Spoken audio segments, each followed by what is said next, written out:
Give it up for Jordan.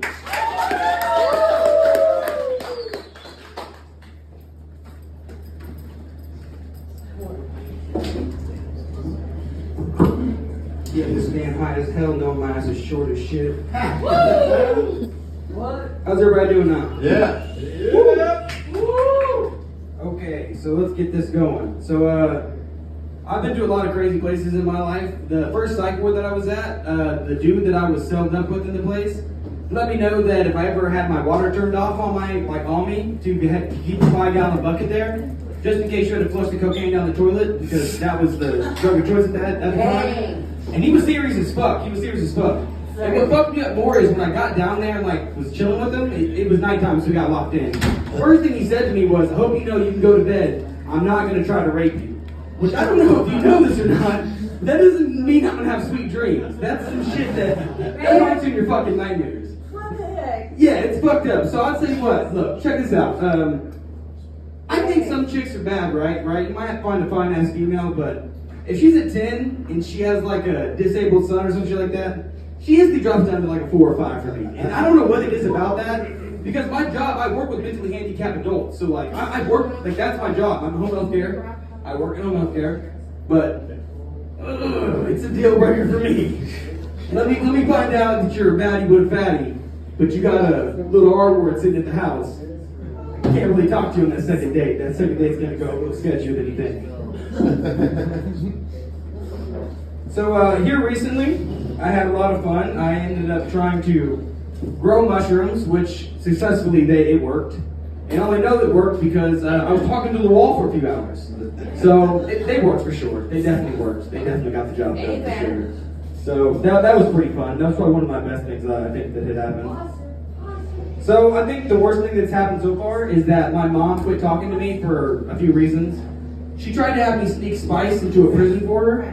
And then she got upset that I said that on stage. And then at random, she seen that on YouTube. And then we had a conversation about it a week later. I went to go see her. And I didn't know what she was talking about at first because I made a joke saying that she lives in hotels and she tries to claim that they're houses. Which that's what she does. And it's fucked up, right? That's what she's always done. Look, I don't have the best parents in the world, you know what I mean? Shit happens. But yeah, she still doesn't talk to me about that shit. She's yet to talk to me, so that's kind of fucked up. But earlier this week, I had to piss really bad, but my brother's mom has a dog that is crazy as shit. He likes to headbutt me in the dick, and the last thing I feel like doing is taking a piss with a dog that's going to headbutt me in the nuts. So I decided to be the smart man, is pour his drink out and piss in his cup. Because why not, right? He's not in the car anymore, so he's not going to know. And then I threw the can out, or the cup out, into his mom's yard. Thinking nobody's going to notice. We told her we're about to leave. But the plug didn't hit me back up yet, so we ended up waiting in the yard for about 20 more minutes while we smoked this blunt, and she came outside to grab this cup. And we argued her down about whose cup it was, to the point where he yelled at her and said, "Smell the cup, Mom. I promise you it's not my piss." And I was like, "Your mom knows the scent of your piss, motherfucker? God damn, you must have went to the bed a lot." So I have a brother in jail, and we have this fun game we like to play when we were kids. Anytime that we'd hook up with a chick, we pretty much put a tally on the board. We'd be like, "Got another one." Not really a flex or anything like that, just some dumb shit we used to do. But he recently just got 15 years, and he called me just the other day and said, "Got another one on the board, bruh." And I was like, "That's not how that works. Motherfucker, those are dudes. That's not how that works, asshole." And he let me know that apparently he's open-minded because the seasons are happening, so you gotta be a little open-minded when shit happens. So shout out to my brother getting the tally on the board. This shit happens. So here recently I decided I'm gonna raise my daughters to be lesbians because fuck dealing with baby mamas and baby daddies. That shit's always sus. So every night when I put them to bed, I kiss them and I say, "Hey, I love you. Daddy loves you to death, but you love soccer and you love your heritage each other. Remember that." It's gonna be slight things. We're not gonna just start off hardcore. We're gonna go slight till they're like, "You know what? I think I like cooter box. I think I'll fuck somebody's monkey up." You know what I mean? And that's how it's gonna go. And I think that's gonna work mostly because I had my first kid at 17. I'm not saying it's not bragging, but it happens. And it wasn't a good thing. I love my son to death, but sometimes when he pisses me off, I tell him every time I wish I would have fucking pulled out, "You little motherfucker. I wish I would have pulled out. But I didn't, so he's here, and he's still bothering me. But I love him to death, I'm not saying I love him to death, but I hate cocaine. Cocaine's one of the worst drugs I feel like out there. There's a lot of drugs to have, right? But cocaine, that one is a little sus. For a few reasons, right? One, the last thing I feel like doing at a party is being in a bathroom with 3 other dudes, sounding like we're sucking dick. Like, just some good shit. That's not what I want to do. Like, that's not appealing to me. And I'll be goddamn if I'm stuck in a bathroom with a bunch of dudes, we all walk out like, yeah, we're all gonna look sus. And I know this for a fact because one of my brothers like to do that. So what I told them was, he's a little experimental and he's sucking dick because he's trying to figure out his sexuality. Which he didn't know until I recently told it on stage. And now he knows this. He does cocaine by himself. But, yeah, his friends get pissed off at him. He doesn't share anymore. That's how that happens. But shit happens. That was one of my best ongoing jokes for a while. So my brother, I have 6 brothers. I'm the middle child, so I have one younger than me. So pretty much I'm the youngest. But so my brother liked to beat the shit out of me for no reason. But one of them was allergic to pickles, like highly allergic to pickles.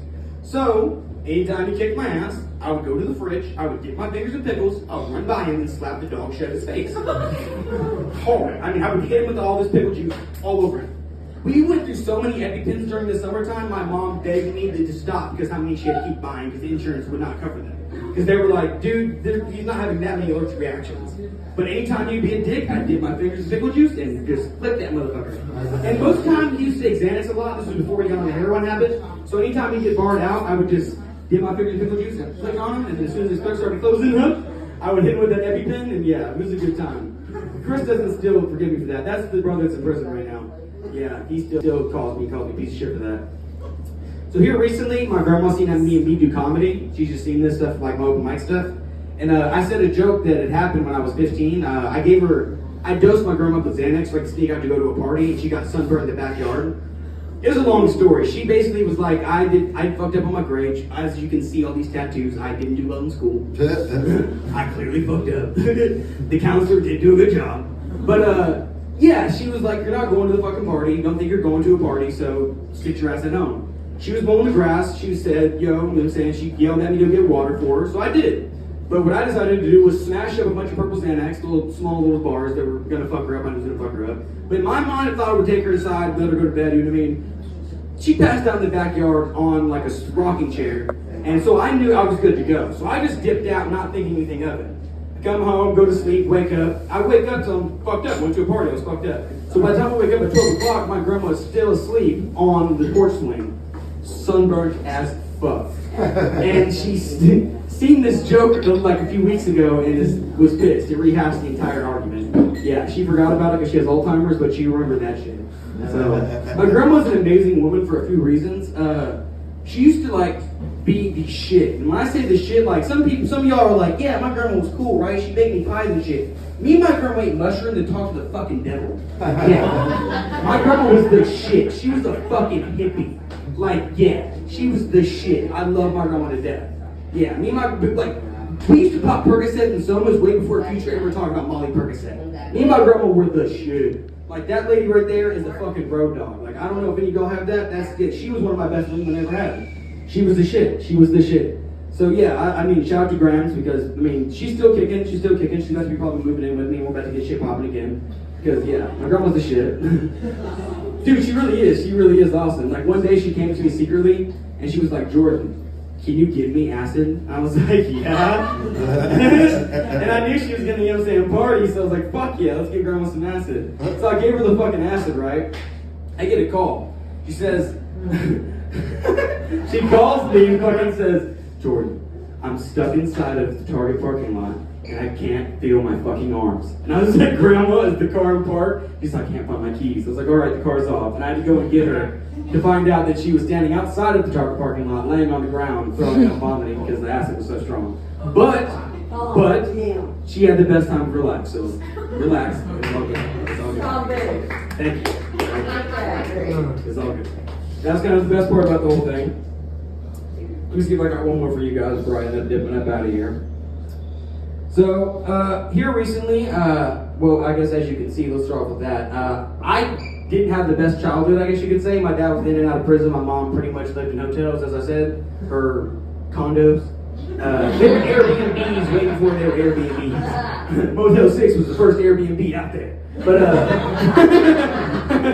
But basically, I went to a store that had like puzzle pieces out there, and they were like, finish the puzzle for Christmas. And I was like, man, my dad and my mom never took me to go do some shit like that, so you know what? I'm gonna get a little revenge back. So I went ahead and grabbed a handful of the puzzle pieces on the low and just took them and walked outside and threw them everywhere. So yeah, that probably might be the most dickhead shit I did, but if I can't have a good Christmas, neither can Gay. So I'm Jordan. Appreciate everybody.